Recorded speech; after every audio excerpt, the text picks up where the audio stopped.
Even though I've been ordained over 30 years, you'll get to experience another first with me today. And that is that I'm going to be quoting the Wall Street Journal in a sermon. Through the miracle of online news, Apple News specifically, I now get Wall Street Journal stories on a regular basis. And about 2 weeks ago, there was a fascinating headline that I just had to click on, clickbait, as they say. And it said, "Humble bosses make the best bosses." Humble bosses make the best bosses. Now, of course, I was going to read that with a certain amount of, boy, I hope I'm a humble boss because I want to be the best boss. And I won't ask any of the staff here to reflect on that at this point. But as I was reading it, I was thinking of this morning's gospel. I knew this one was coming up, and so as part of my prayer and meditation for sermon preparation, that Jesus tells the apostles that if you want to be first, you have to be last. He tells James and John that they are going to give up their lives as Jesus is giving up his life. And so I thought, wow, the world once again is catching on to what Jesus has been trying to teach us for centuries. That the best bosses are the humble bosses. And so I started to look at this morning's gospel passage as a secular business person, Wall Street Journal reader may look at it. So I started to see James and John, the two apostles who, at the beginning of the story, asked Jesus to say they could be on Jesus' left and right hand when he entered his glory type of thing. They were just doing networking. In Wall Street Journal parties. They were just networking. That was the thing that we are all taught to do now, that you network, you build connections, you ask for things that you need sort of privately on the side rather than being too direct, but still, you put yourself forward. Well, this networking backfired. And in fact, as often happens in the rest of the world, when the other 10 heard it, they were indignant. Now, it doesn't say that they were indignant because James and John had forgotten all that Jesus had been saying for the last 4 or 5 Sundays for us about what leadership meant and what humbleness meant and what the roles of the apostles were being to be servants of all. Jesus has been talking about this sentence after sentence in this part of the gospel. Instead, they were indignant because James and John had beat them to it. And they beat the other 10 to asking for that prime seat when Jesus entered his kingdom. Now, one of the interesting things about this Wall Street Journal article is that it said that now there is a growing commercial enterprise of testing for humbleness. That there are all sorts of organizations, companies, psychologists, and other people with enough titles that corporations will hire them for this work, who are doing their best to test people for humbleness to see whether they should be advanced in an organization, in a business, or even hired by that business. There's all sorts of very serious work being done on how to test for humbleness in less than an hour, to make sure that the interview doesn't take too long, that it's done efficiently, that ideally it can be done online with a questionnaire. And so there's all sorts of money being spent on how to spend as little money as possible on testing for people for being humble. Now, one of the things that Jesus tells us, and one of the things that if we just use a little common sense we'll know, is that if someone says they're humble, they probably aren't. And that the way to test for humbleness is not to ask the person, but to ask the community of the person.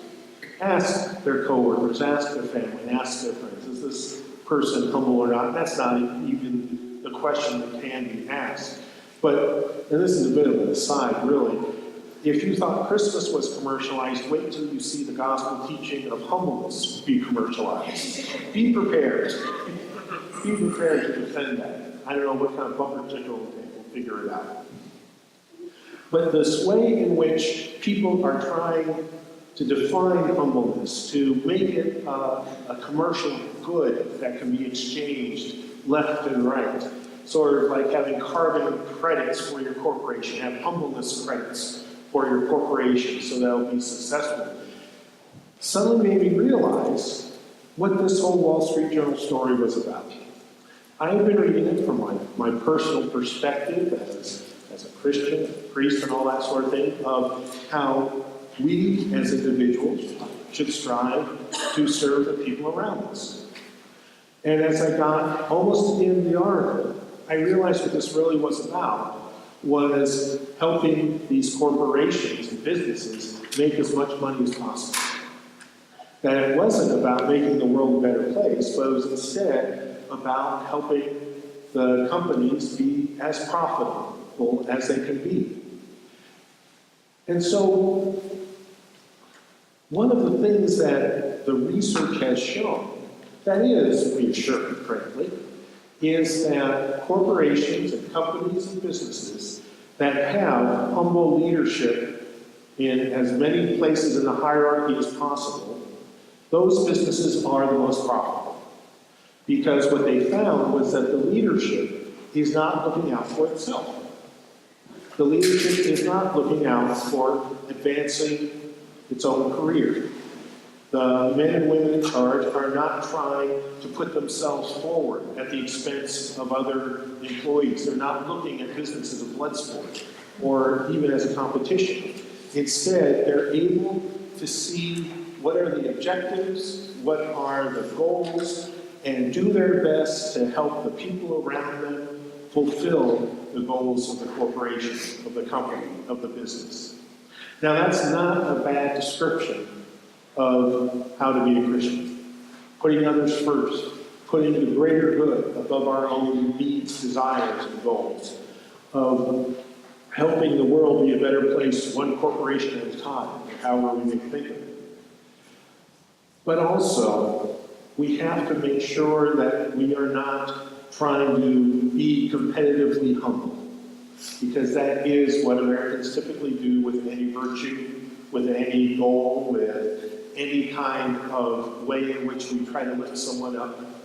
That we want to be the very humblest person we can be. We want to be the best at being modest, whatever way we may want to praise it.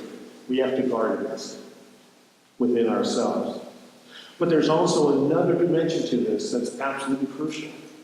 And that is being willing and able to recognize the humble people around us.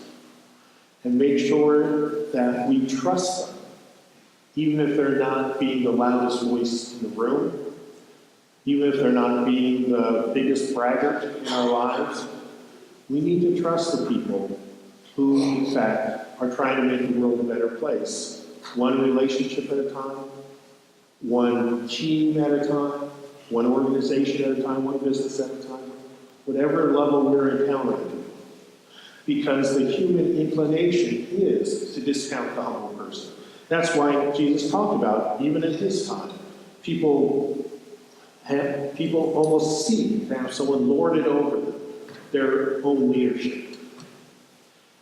We are called as Christians to take responsibility for ourselves and for the people that we can help around us, and even for the creation we can help around us. There's not a set of rules as to how to do it. There's not a checklist to follow.